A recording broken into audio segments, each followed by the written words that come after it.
welcome back to Weekly Gaming News Show's 1010. This is episode 116 for the week ending Saturday, September 1st, 2018.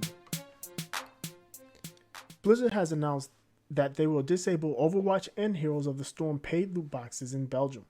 Belgian players will still be able to earn loot boxes by playing.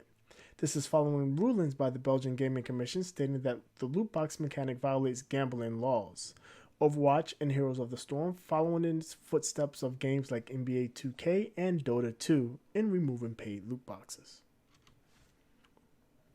Streets of Rage 4 is set to be released. In a partnership with Sega, Dotemu, and Lizardcube in collaboration with Guard Crush Games, Streets of Rage 4 will bring classic beat-em-up gameplay, original story, and new fighting mechanics, all in a hand-drawn package. The release date or supported platforms have not been announced. Capcom is heading to the vault once again, this time re-releasing cult classic Onimusha.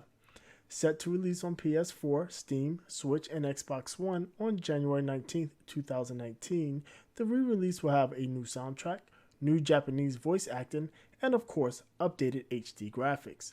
The game will also allow for either the original 4:3 aspect or the more modern 16:9 aspect ratio, while allowing players to choose the easy difficulty, which was not available in the original until you lost to the first boss 3 times. Nearly a month after Kotaku broke a story on their toxic work atmosphere, Riot Games released a statement on studio culture. In a long-winded post that broke down into promises from Riot Games to do better and change the culture from inside out. In the post, they also apologized to current and former employees and collaborators. EA's Battlefield 5 has been delayed about a month, now set to release on November 20th. Originally scheduled to release on October 19th, developer DICE in a blog post noted that they wanted to take some more time to make some adjustments to the core gameplay after getting feedback from the community during alpha testing. Sony is still refusing to allow crossplay, stating that the PlayStation 4 is the best place to play. This time IFA, Sony's executive Kenichiro Yoshida stated the slogan in a response to a question on whether they will ever allow crossplay with other platforms besides PC and mobile.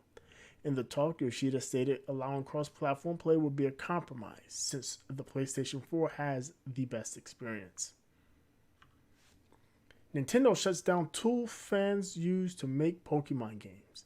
Long known for their fierce protection of IPs, Nintendo decided to go right to the source, issuing a DMCA claim against Pokemon Essentials, a mod for RPG Maker, which provided music, tile sets, maps, and graphics. The takedown was submitted to the Poke community and a dedicated Pokemon wiki. Both sites have taken the Pokemon Essential tool down, making the files unavailable. Sony has announced the free PlayStation Plus games for September. First up for the PlayStation 4 is Destiny 2, less than a year after the release, and just as the latest and largest DLC is set to launch. The other PlayStation 4 title is God of War 3 Remastered. For the PlayStation 3, active PlayStation Plus subscribers will be able to get Another World 20th Anniversary Edition and Cube Director's Cut. For the PlayStation Vita, there's Sparkle 2 and Foul Play. All titles this month are playable on the PlayStation 4 via Sony's cross-buy program. Additionally, 2 bonus games are still available, PlayStation VR title Here They Lie and PlayLink title Knowledge is Power. The free Xbox Live Gold games for September have also been announced. For the Xbox One, there's Prison Architect and Livelock. For the Xbox 360, there's LEGO Star Wars 3 and Sega vintage title Monster World. As is custom, both Xbox 360 titles are playable on the Xbox One via Microsoft's backwards compatibility program.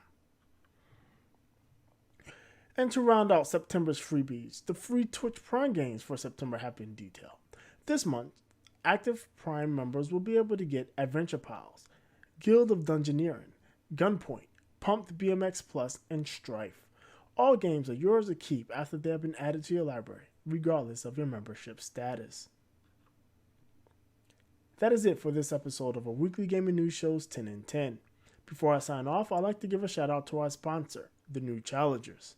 Soul Calibur 6 and Super Smash Bros. Ultimate releases are just around the corner, And what better way to learn those games than with a thriving community of fight game aficionados? Providing fight nights, replay critiques, tournaments, and more, the New Challengers is a great place to learn, train, and compete. Head over to newchallenger.gg to learn more and sign up. Finally, if you'd like to hear more detail on these stories and others, join Trinell and I for a weekly gaming news show, live streamed on Facebook and Twitch, Sundays at 7 p.m. Eastern Standard Time.